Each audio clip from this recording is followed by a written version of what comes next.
Bismillahirrahmanirrahim. Assalamualaikum warahmatullahi wabarakatuh. Salam rahayu kepada teman-teman semua pecinta pusaka Tosan Aji dimanapun berada.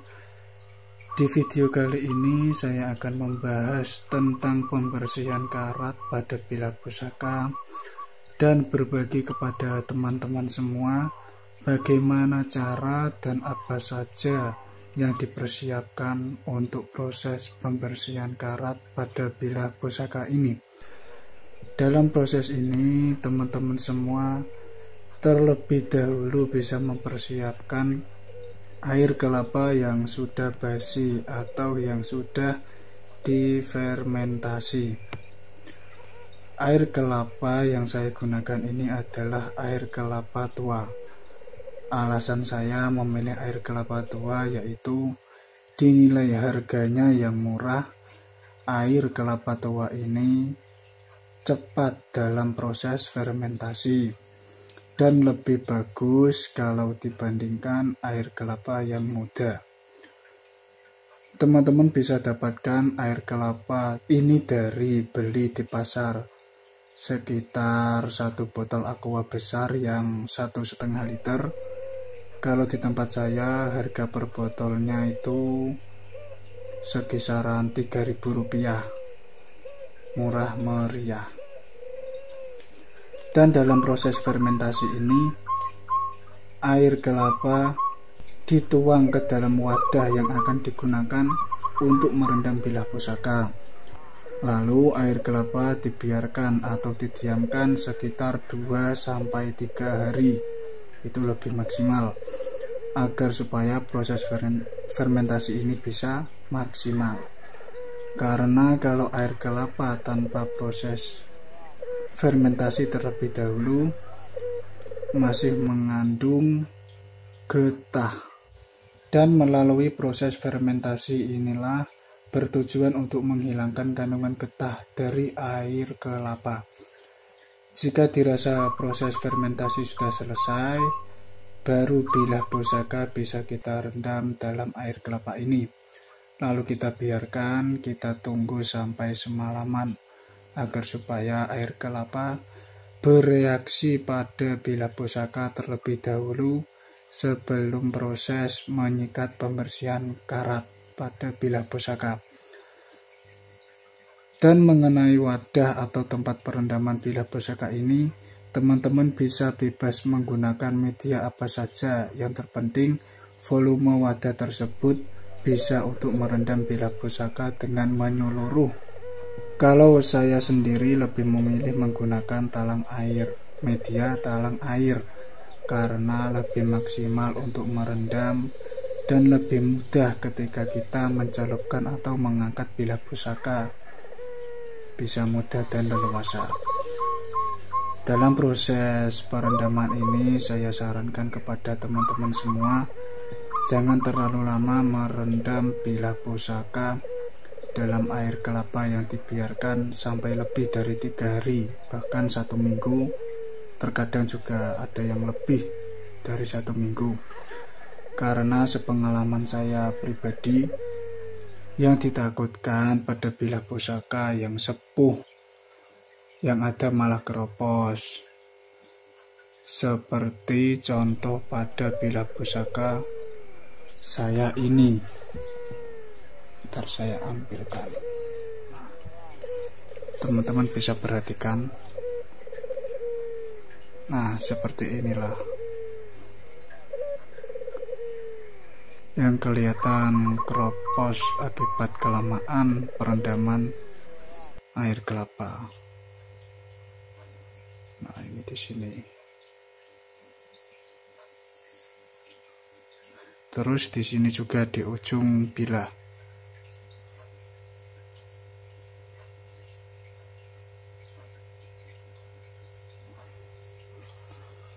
Terus ada lagi, ini malah pamornya ikut keropos karena saking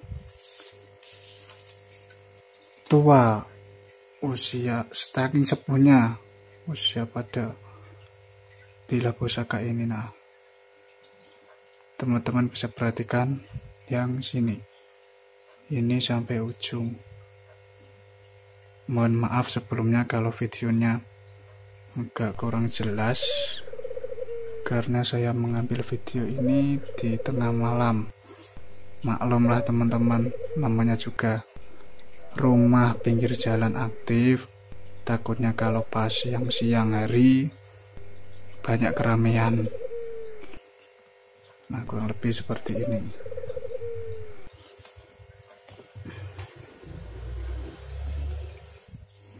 Nah, seperti contoh pada bilah pusaka saya yang tadi, itu dulunya saya biarkan terendam selama 4 hari kalau nggak salah. Mungkin karena terlalu lama terendam kandungan asam yang terdapat pada air kelapa, sehingga pori-pori besi kebuka, terus lama-kelamaan keropos jadi kayak tadi itu. Dan dari pengalaman saya tersebut, saya mengambil pelajaran dan memilih proses rendam semalam, lalu bersihkan dan disikat perlahan sampai karat pada bilah pusaka benar-benar bersih tanpa sisa. Dan saya rasa proses inilah yang terbaik dalam pembersihan karat pada bilah pusaka, dan hasilnya pun maksimal.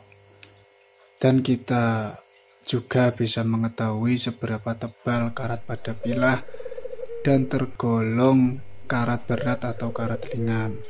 Kalau karat berat bisa memakan waktu sekitar 1 minggu bahkan lebih. Kalau karat ringan mungkin 3-4 hari sudah selesai atau bersih maksimal. Nah, ini pusaka yang baru saya dapat sekitar 3 atau 4 hari kemarin, saya lupa. Kondisi karatnya seperti ini.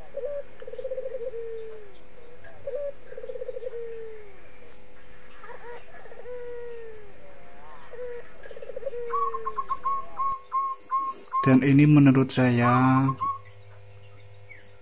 kondisi karatnya ini tergolong karat yang ini sih ringan sampai ujung bilah. Tapi yang tergolong berat mungkin yang ini, sini sama sini, ini kayak pijetan atau apa, saya kurang paham. Terus sama backsinnya juga tebel banget ini karatnya. Pusaka ini belum pernah saya bersihkan sama sekali karena baru dapat. Oke, langsung saya celupkan ke air kelapa yang sudah difermentasi. Air kelapa ini sudah saya fermentasi 2 hari 1 malam.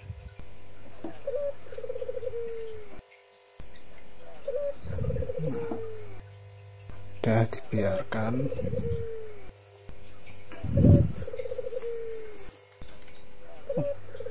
Oke, mungkin sementara ini dulu saja yang bisa saya sampaikan kepada teman-teman semua. Kita tunggu sampai besok, kita biarkan semalaman sampai air kelapanya bereaksi pada bilah pusaka ini.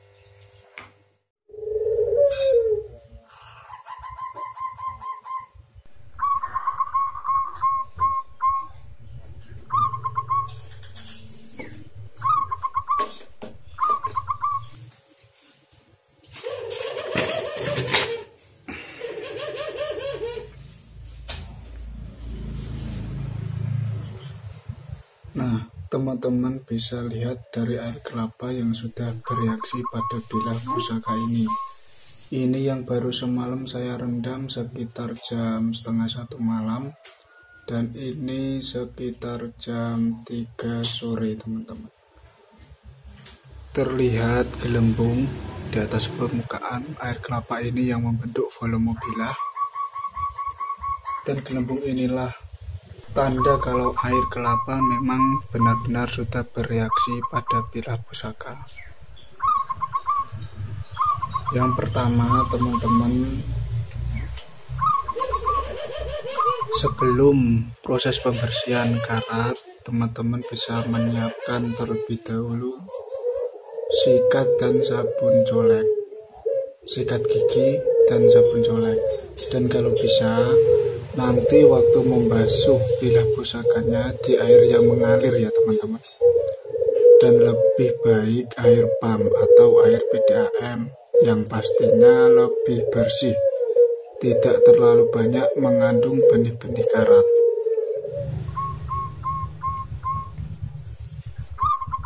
Coba kita lihat terlebih dahulu. Nah, ini karat-karat ada yang sudah rontok ya teman-teman. Terlihat juga corak pamornya, tapi masih tipis, masih tebal karatnya ya teman-teman.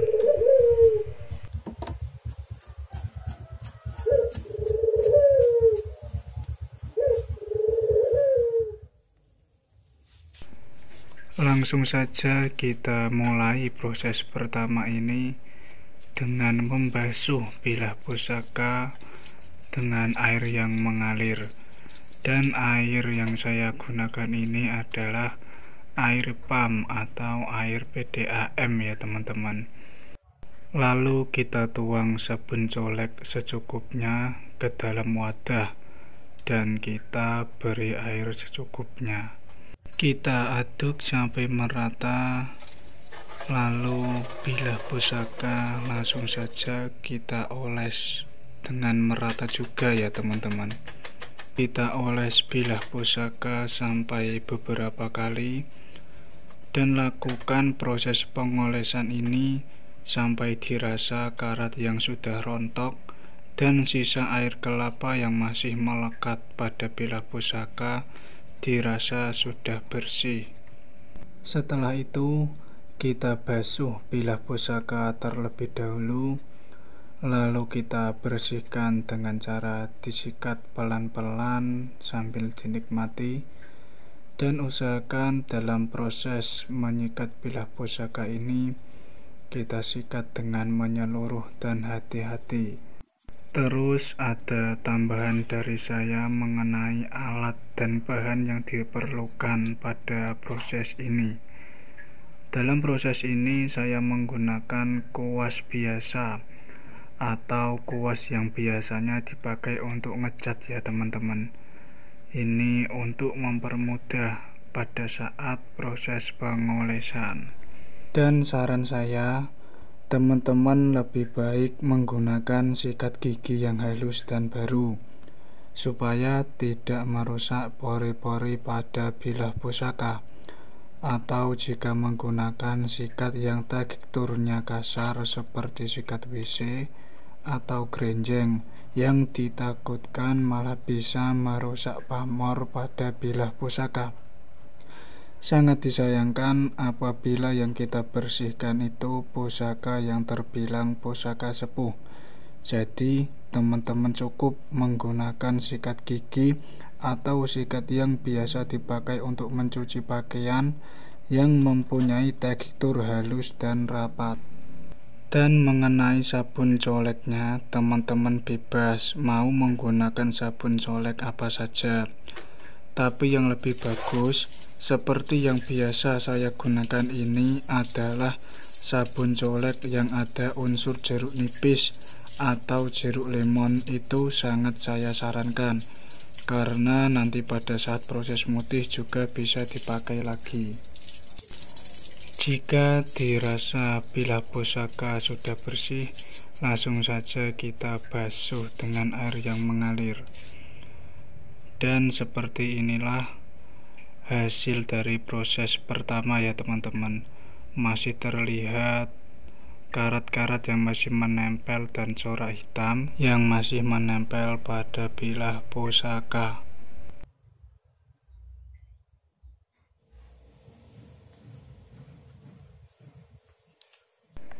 Setelah proses pembersihan karat, menyikat bilah pusaka dengan sabun sudah selesai, selanjutnya langsung saja kita keringkan bilah pusaka dengan cara dilap menggunakan kain yang halus terlebih dahulu. Setelah itu teman-teman boleh menggunakan hair dryer seperti yang saya gunakan ini kalau ada. Kalau tidak ada, teman-teman bisa cukup diangin-anginkan atau dijemur di bawah terik sinar matahari secara langsung ya teman-teman. Kira-kira kurang lebih sekitar 5 menitan. Kita keringkan bilah pusakanya dan usahakan bilah pusaka kering dengan merata, dan kita pastikan bilah pusakanya benar-benar kering atau terbebas dari kandungan air pada bilah pusakanya dirasa sudah hilang atau sudah kering ya teman-teman. Jika dirasa tahap pertama dalam proses ini sudah cukup, tapi masih terdapat karat dan corak hitam yang masih melekat pada bilah pusaka, teman-teman tidak usah khawatir.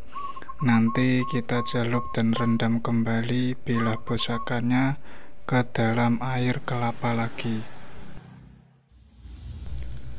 Langsung saja bilah pusaka kita celup dan rendam kembali ke dalam air kelapa lagi, dan sebaiknya air kelapa ini jangan diganti yang baru ya teman-teman. Jadi masih tetap menggunakan air kelapa yang kita pakai untuk merendam bilah pusaka ini sampai proses akhir. Kita celup, kita rendam semalaman lagi, lalu esoknya kita ulangi menyikat sampai karat pada bilah pusaka benar-benar bersih. Dan inilah hasil dari proses kedua ya teman-teman. Setelah melalui tahap pembersihan, menyikat bilah pusaka dengan sabun, dan memang sengaja tidak saya dokumentasikan untuk lebih menyingkat waktu teman-teman. Setelah melalui proses yang kedua ini, terlihat karat pada bilah pusaka ini sudah mulai rontok, dan corak hitam pada bilah pusaka ini juga sudah hilang dan bersih ya teman-teman. Lalu langsung saja kita keringkan kembali bilah pusakanya, dan kita lap dengan menggunakan kain yang halus dan lembut. Lalu kita keringkan menggunakan hair dryer, atau bilah pusaka teman-teman bisa diangin-anginkan sebentar ataupun dijemur di bawah terik sinar matahari secara langsung, itu lebih baik. Kira-kira membutuhkan waktu kurang lebih 5 menit, itu sudah cukup kering ya teman-teman. Dan jangan lupa dalam proses pengeringan bilah pusaka ini, kita keringkan bilah pusakanya. Usahakan bilah pusaka kering dengan merata, dan kita pastikan bilah pusaka benar-benar kering atau terbebas dari kandungan air ya teman-teman. Jadi sebelum proses perendaman bilah pusaka ke dalam air kelapa lagi, terlebih dahulu bilah pusaka kita pastikan benar-benar kering atau terbebas dari kandungan air, agar supaya pada saat proses perendaman bilah pusaka ke dalam air kelapa bisa bereaksi pada bilah pusaka dengan maksimal, dan karat-karat pada bilah pusaka bisa lebih mudah dan lebih cepat rontok karena bilah pusaka sudah terbebas dari kandungan air.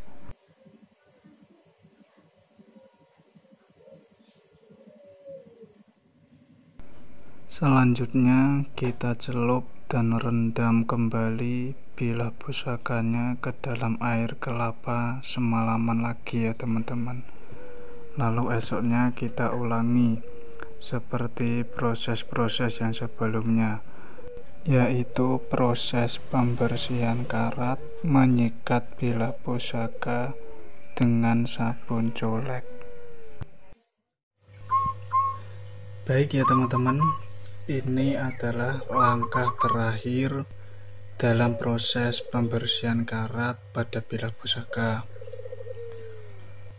Kita lihat bersama bagaimanakah hasilnya.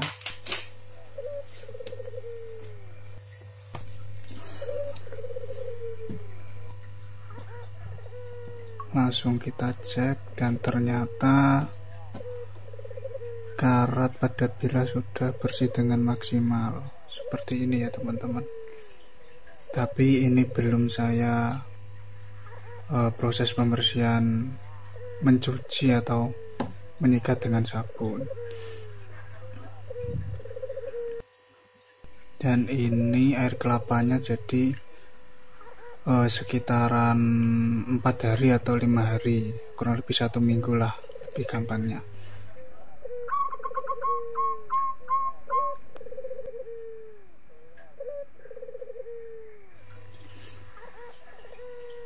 Oke, bagaimanakah nanti hasil akhir proses finishing dalam proses pembersihan karat ini?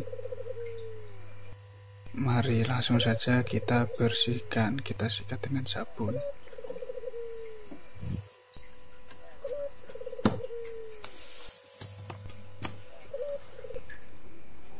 Dalam proses keempat ini bisa dikatakan proses finishing, di mana setelah bilah pusaka yang kita bersihkan sudah melalui beberapa proses dan tahap demi tahap, sehingga semua karat ringan maupun karat berat yang sebelumnya masih melekat pada bilah pusaka sudah rontok semua tanpa sisa sedikit pun. Dan jika dirasa bilah pusaka sudah saatnya kita proses finishing, dan proses finishing ini juga tergantung kondisi karat pada bilah pusaka yang mau kita bersihkan. Bisa saja seperti yang sudah saya sampaikan di awal video, terkadang membutuhkan waktu yang lama. Itu tergantung dari karat, tergantung dari kondisi karat pada bilah pusaka tersebut. Jadi tidak bisa dipastikan hanya melalui 3 proses tahap pembersihan, lalu keempatnya proses finishing. Sebelumnya saya juga pernah membersihkan bilah pusaka yang karatnya bisa dikatakan sangat tebal dan bahkan banyak karat yang berwarna hitam yang tergolong karat berat teman-teman.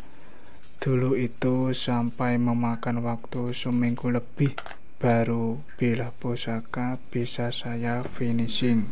Dan pada langkah terakhir atau proses finishing ini, kesabaran, kehati-hatian, dan ketelitian sangatlah diperlukan, karena proses finishing ini nantinya dibagi menjadi 2 tahap teman-teman, yaitu pertama proses menyikat bilah pusaka dengan sabun, masih sama seperti proses yang sebelumnya.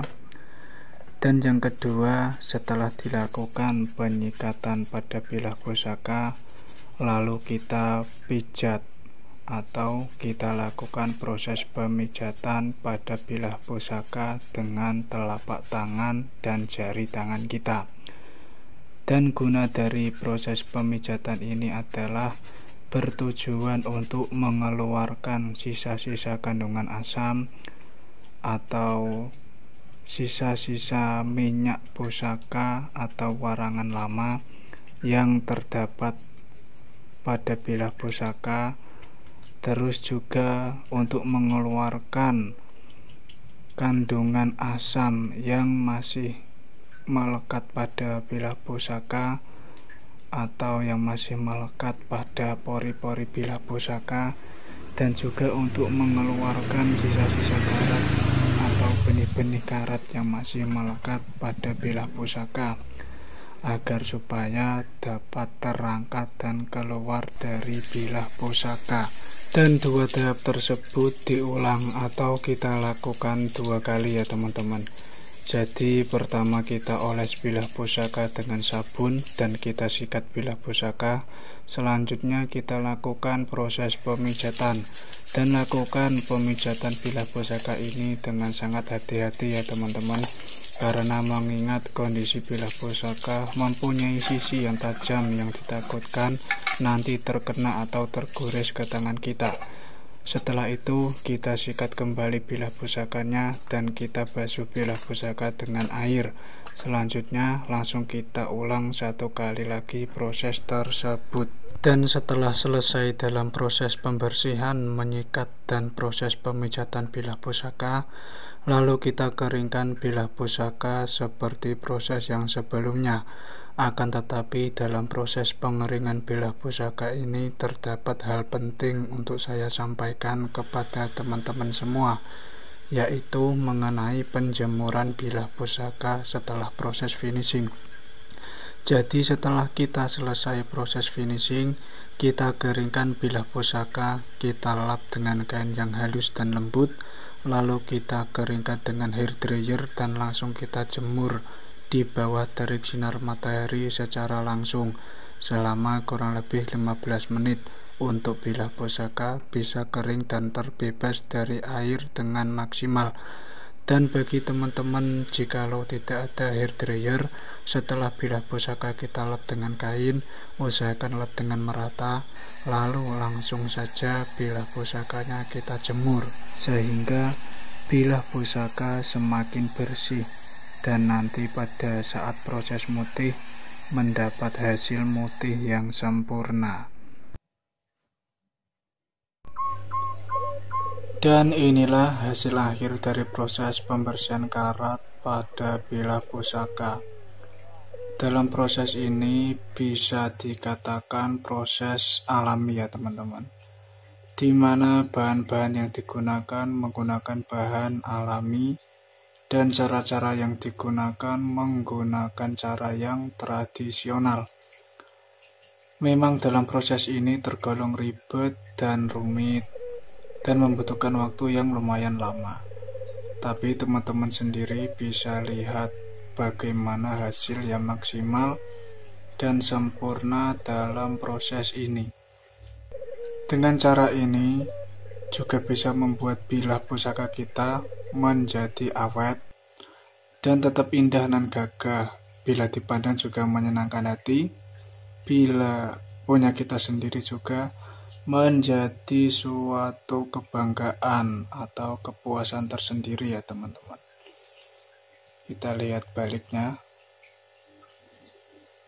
Terus ada juga cara yang lebih mudah dan pastinya sangat cepat dan simpel, yaitu dengan cara pembersihan karat pada bilah pusaka yang direndam dengan Vicks atau menggunakan HCl atau air keras. Paling butuh waktu sekitar kurang lebih 15 menitan, karat langsung rontok dan bilah pusaka pastinya sudah bersih dari karat. Tapi yang namanya bahan kimia, selama belum dinetralkan, akan terus bereaksi pada bilah pusaka.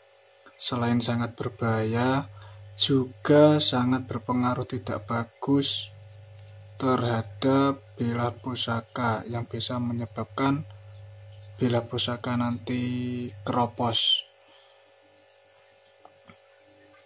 Apalagi kalau pusaka sepuh peninggalan dari nenek moyang atau leluhur kita. Bukannya kita merawat dengan baik,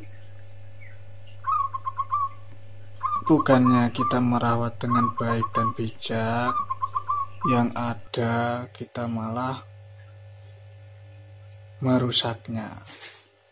Jadi saya sangat tidak merekomendasikan dalam proses pembersihan karat ini menggunakan bahan kimia, karena yang namanya bahan kimia ya tadi akan terus bereaksi pada bilah pusaka selama tidak kita netralkan terlebih dahulu bahan kimia tersebut.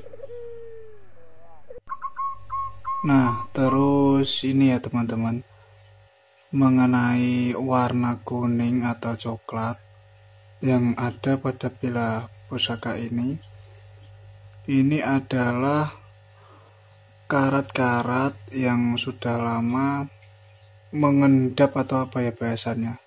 Ya pokoknya yang ada di dalam bilah pusaka lah, yang keluar dari pori-pori bilah pusaka saat proses pembersihan karat tadi dengan menggunakan air kelapa yang sudah difermentasi.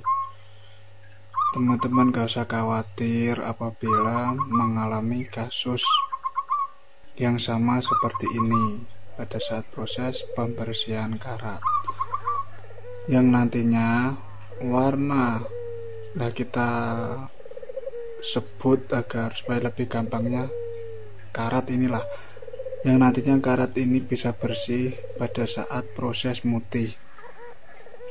Jadi nggak usah khawatir, karena pada saat proses mutih nanti ini semua bisa hilang dan nanti lebih terlihat lagi corak pamornya. Jadi nanti seluruh bilah pusaka warnanya itu putih bersih mengkilap, kayak warna stainless gitu kurang lebihnya. Jadi teman-teman semua nggak usah khawatir, yang terpenting seluruh karat berat dan karat ringannya udah bersih dan terkelupas. Seperti contoh di sini kemarin yang karatnya tebal, di sini terus sini juga, di bagiannya juga menyeluruh, dan ini sudah pada ngelupas semua. Ini menyeluruh sudah bersih, tinggal nanti lanjut proses mutih. Nanti kalau cara mutih yang alami, nanti insya Allah saya usahakan secepatnya videonya. Oke ya teman-teman, mungkin itu saja yang bisa saya sampaikan kepada teman-teman semua. Jika dirasa ada yang masih belum jelas, bisa ditanyakan lewat tulis di kolom komentar ya teman-teman. Dan apabila terdapat kesalahan atau yang dirasa kurang enak di hati teman-teman semua, saya mengucapkan maaf yang setulusnya. Dan pastinya kritik dan saran dari teman-teman semua sangat saya butuhkan demi untuk berkembangnya channel ini supaya lebih baik, dan kita juga bisa lebih bersemangat lagi untuk saling berbagi ilmu pengetahuan dan berbagi ilmu pengalaman kita juga ya teman-teman. Oke, saya rasa sudah cukup. Salam Rahayu. Wassalamualaikum warahmatullahi wabarakatuh.